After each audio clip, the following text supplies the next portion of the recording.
Hello, engineers and designers. Welcome to STEAM class. Today, we are going to be using a program called Tinkercad to design something fun and useful, a keychain. While we design, we are also going to be using math, especially geometry.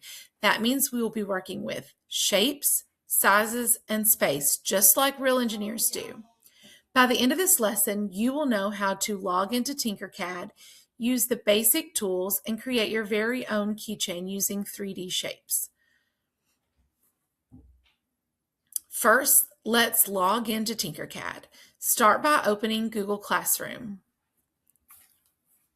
Go to your class. Click on Classwork and look for the assignment called Tinkercad under Additive Manufacturing or 3D Printing. You'll click that and it will take you to your class link for Tinkercad. You are going to log in using the Google G, which will be down here underneath these bars. Once you click on that, you'll go through the prompts to get in. Okay. Pause the video here and make sure everyone gets logged into Tinkercad. Next, we are going to start a new design. So click Create and 3D Design. Before we start building, we need to name our design so we know it belongs to you. Look at the top left corner on the screen. You'll see a name that looks like a bunch of silly letters put together. You're going to click on that, type your first name and last initial. For example, my name is Erica Skipworth. I would name it Erica S. Naming your file correctly helps your teacher find your work and keeps our designs organized. Pause the video, rename your design using your first name and last initial. Check that it is spelled correctly. Now, we're going to talk about this big area right here. This big blue area is called the work plane. This is where we build our designs. It's like a table. On the right side, you'll see a lot of shapes. These are three-dimensional shapes, which means they have length, width, and height. Let's look at some shapes we might recognize from math class. A box looks like a rectangular prism. A cylinder has two circular faces and one curved surface. A sphere is perfectly round. In geometry, we talk about faces, edges, and vertices. When we use shapes today, we will think carefully about these attributes. You can move shapes by dragging them, and you can resize them using the white squares. Remember, changing the size of a shape changes its dimensions, just like in math class. Pause the video. Drag at least two different shapes onto your work plane. Practice moving and resizing them. Let's start our keychain with a flat base. Drag a box onto the work plane. This box is a 3D shape with 6 faces, but for our keychain, we want it to be short and flat. I'm going to make the height smaller by clicking on this right here. And then I'm going to click in this box and I'm going to change it to 3. We're working with millimeters. That's going to flatten out our box. Now it looks more like a rectangle if we look at it from the top. Notice how I'm using words that we use in math like length and width as our resize. Engineers measure carefully so their designs work the way they want. Pause the video. And I want you to create a rectangle that has a height of 3 millimeters. And then when you click here, we're going to change this to 40 millimeters. And that's our length, and our width is going to be 20 millimeters.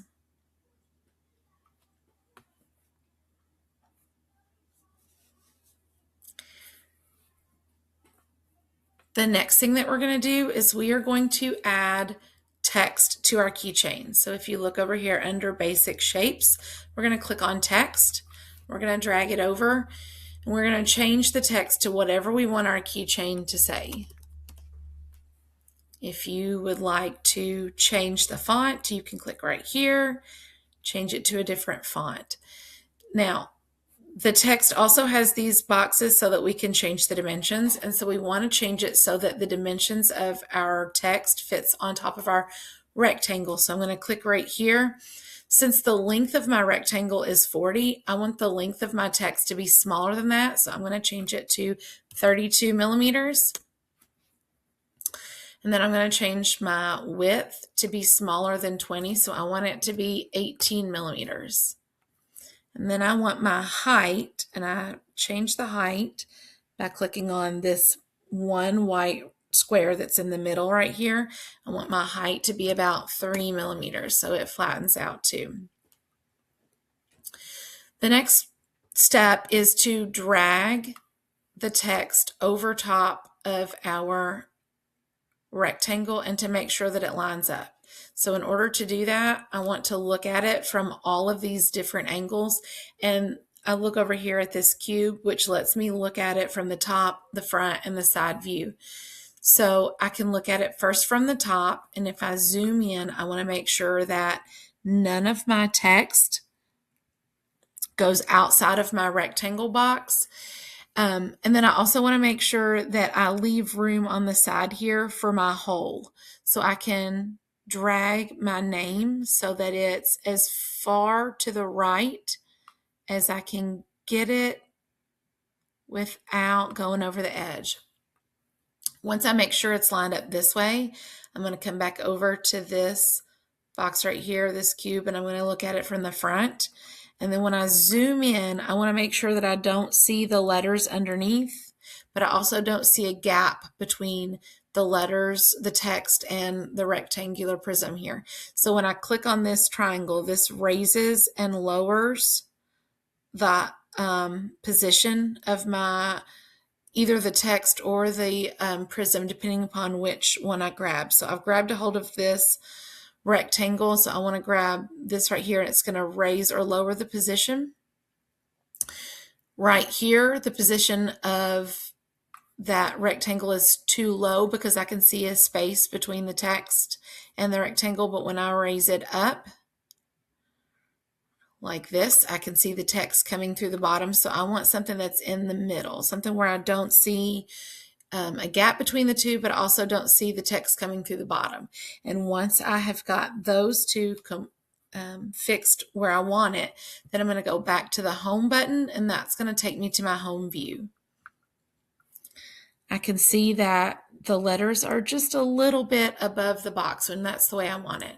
So I'm going to bring my mouse up to the top left of my screen. I'm going to click on it and drag it into an L shape so that it encompasses both of the objects that I have put on my work plane. And once it highlights both, I'm going to come up here to the union or the group, and I'm going to click it, and that's going to create one shape.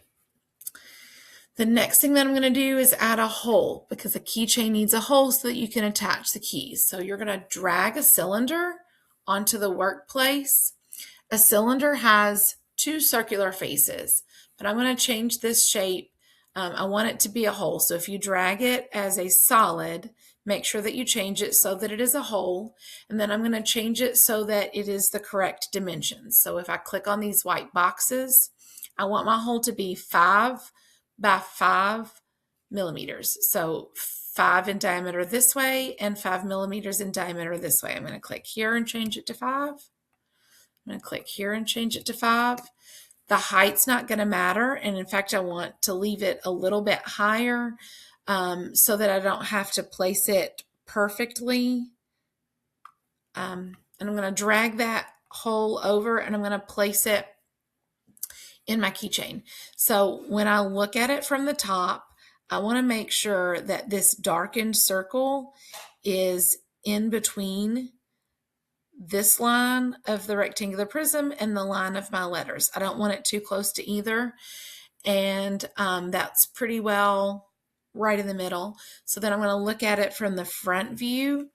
And from the front view, I'm going to click on that cylinder and I'm going to grab the triangle underneath. I'm going to drag it so that I can see the cylinder above the prism and below the prism. And that's going to make sure that the hole goes through all the way through whenever I join it. So once I can see it going all the way through, I can go back to the home button. I can do the same thing I did before where I go up to the top left corner. I'm going to click and drag so that it grabs a hold of both the keychain and that hole. And then I'm going to go back to group and click on group. And once I do that, it's going to make a hole in my keychain.